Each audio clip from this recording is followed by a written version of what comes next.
Hello, ഇന്ന് നമുക്ക് വന്നിരിക്കുന്ന L&T ഫിനാൻസിൻ്റെ കോഴിക്കോട്, പാലക്കാട് 2 ഡിസ്ട്രിക്റ്റിലേക്കായിട്ട് ഏകദേശം 4 വേക്കൻസി ആണ് റിപ്പോർട്ട് ചെയ്തിരിക്കുന്നത്.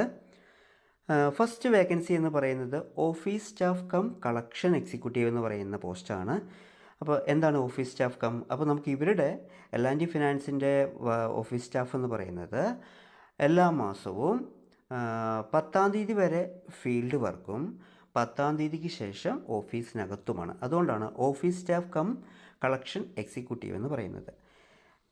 L&T ഫിനാൻസ് എന്ന് പറയുന്നത് ഒരു മൈക്രോ ഫിനാൻസ് സ്ഥാപനമാണ്. അവർക്ക് എല്ലാ ദിവസവും രാവിലെ 6:30-7 മണി മുതൽ ഉച്ചവരെയാണ് ഈ ഓഫീസ് സ്റ്റാഫ് കം കളക്ഷൻ എക്സിക്യൂട്ടീവിൻ്റെ ഫീൽഡ് വർക്ക് എന്ന് പറയുന്നത്. പുതിയ ലോൺ പ്രൊവൈഡ് ചെയ്തത് പേയ്മെൻറ്റ് കൃത്യമായി അടയ്ക്കുന്ന കസ്റ്റമറുടെ വീട്ടിലോ ഓഫീസിലോ പോയി പേയ്മെൻറ്റ് കളക്ട് ചെയ്യുന്ന ജോബാണ് ആദ്യത്തെ 10 ദിവസം. ഈ 10 ദിവസത്തിനുള്ളിൽ ഇവർക്ക് അവധിയോ കാര്യങ്ങളൊന്നും ലഭിക്കില്ല. ഞായറാഴ്ച ആയാലും വർക്ക് ചെയ്യേണ്ടി വരും.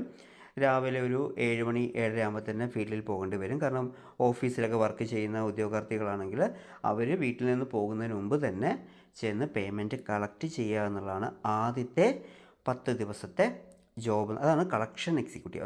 അത് office staff cum collection executive. അപ്പോൾ രണ്ടും കൂടി മിക്സ് ചെയ്തായതുകൊണ്ട് ആദ്യത്തെ 10 ദിവസം ഒന്നുകൂടെ ശ്രദ്ധിക്കുക. ആദ്യത്തെ 10 ദിവസം ഫീൽഡിൽ പോയി പേയ്മെൻറ്റ് കളക്ട് ചെയ്യുകയും അതിനുശേഷമുള്ള ദിവസങ്ങൾ, അതായത് 10-ാം തീയതിക്ക് ശേഷമുള്ള ദിവസങ്ങളിൽ നിങ്ങൾക്ക് രാവിലെ 9:30 മുതൽ 5:30 വരെ നോർമൽ വർക്കിംഗ് ടൈമിൽ പുതിയ ലോൺ പ്രൊവൈഡ് ചെയ്യുകയും ചെയ്യുക. അതായത് ഓഫീസിലിരുന്നുകൊണ്ട് പുതിയ കസ്റ്റമേഴ്സിന് പുതിയ ലോൺ കൊടുക്കുകയും ചെയ്യുന്ന ജോബാണ് office staff cum collection executive എന്ന് വെച്ചാൽ.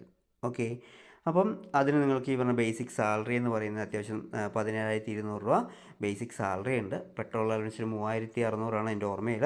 3,600 രൂപ പെട്രോൾ അലവൻസ് ഉണ്ട്, പ്ലസ് ഇൻസെൻറ്റീവ് ഉണ്ട്. നിലവിൽ അവിടെ വർക്ക് ചെയ്യുന്ന ഉദ്യോഗാർത്ഥികളെ അവരുടെ ഈ സാലറി ഡീറ്റെയിൽസൊക്കെ അന്വേഷിച്ചപ്പോൾ 20+ എല്ലാ മാസവും ഇവരുടെ കയ്യിൽ കിട്ടുന്നുണ്ട്. ഓക്കെ, അപ്പോൾ ഇതിന് ക്വാളിഫിക്കേഷൻ എന്ന് പറയുന്നത് +2 ആൻഡ് എബോവ് ആണ്. മെയിൽ ആയാലും ഫീമെയിൽ ആയാലും കുഴപ്പമില്ല. മെയിൽ കാൻഡിഡേറ്റ് ആണെങ്കിൽ ഏജ് ബിലോ 33, ഫീമെയിൽ ആണെങ്കിൽ ഏജ് ബിലോ 35 ആണ് പറയുന്നത്. അതുപോലെ തന്നെ 2 വീലർ മാൻഡേറ്ററി ആണ്. ലൈസൻസ് ഉണ്ടായിരിക്കണം, ബൈക്കും ഉണ്ടായിരിക്കണം. ബൈക്കോ സ്കൂട്ടറോ ആക്റ്റീവയോ ഏതെങ്കിലും 2 വീലർ ഉണ്ടായിരിക്കണം. ഓക്കെ, ജോബ് ലൊക്കേഷൻ എവിടേക്കാണ്? കോഴിക്കോട് ജില്ലയിലെ താമരശ്ശേരിയിലും ഒരു വേക്കൻസി ഉണ്ട്. അതേപോലെ തന്നെ പഴനിയിൽ അവിടെ തന്നെ 3 വേക്കൻസി പറഞ്ഞിട്ടുണ്ട്. ഓക്കെ, അപ്പോൾ മൊത്തം അവിടെ 4 വേക്കൻസി കോഴിക്കോട് റിപ്പോർട്ട് ചെയ്തിട്ടുണ്ട്. ക്ലിയർ? അപ്പോൾ office staff cum collection executive എന്ന് വെച്ചാൽ എന്താ മനസ്സിലായല്ലോ. അതുപോലെ തന്നെ നമുക്കിനി അടുത്ത വേക്കൻസി എന്താണെന്ന് നോക്കാം. ഇവിടെ കൊടുത്തിരിക്കുന്നത് കളക്ഷൻ എക്സിക്യൂട്ടീവ് എന്നാണ്. ഓക്കെ, മുൻപ് പറഞ്ഞ vacancy office staff cum collection ആയിരുന്നെങ്കിൽ ഇവിടെ കളക്ഷൻ മാത്രമാണ്. അതായത് ലോൺ എടുത്തിട്ട് കൃത്യമായി അടയ്ക്കാത്ത ആളുകളായിരിക്കുക, അല്ലെങ്കിൽ എന്താ പറയുക, എന്തെങ്കിലും ഡ്യൂ വരുന്നവരായിരിക്കുക. പൂർണ്ണമായി കളക്ഷൻ ചെയ്യുന്ന ജോബാണ് ഈ കളക്ഷൻ എക്സിക്യൂട്ടീവ് എന്ന് പറയുന്നത്. ഓക്കെ, ആദ്യത്തെ ജോബിൽ കൃത്യമായി അടയ്ക്കുന്ന ആളുകളുടെ വീട്ടിൽ ചെന്ന് പേയ്മെൻറ്റ് കളക്ട് ചെയ്യുകയും അവർക്ക് പുതിയ ലോൺ കൊടുക്കുന്ന ജോലിയാണെങ്കിൽ ഇവിടെ പൂർണ്ണമായും കളക്ഷൻ മാത്രമാണ്.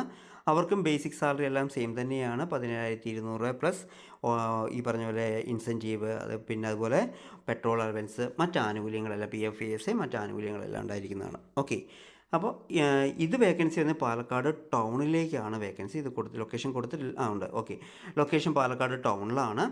അപ്പോൾ പാലക്കാട് ടൗണിൻ്റെ ഒരു 10-15 കിലോമീറ്റർ സറൗണ്ടിങ്ങിലുള്ള മെയിലോ ഫീമെയിലോ ആർക്ക് വേണേലും അപ്ലൈ ചെയ്യാവുന്നതാണ്. ഈ ഒരു വേക്കൻസി കൂടുതലും മെയിലായിരിക്കും കുറച്ച് ബെസ്റ്റ്. മറ്റേത് വന്നിട്ട് നമുക്ക് മെയിലോ ഫീമെയിലോ ഏതായാലും കുഴപ്പമില്ല.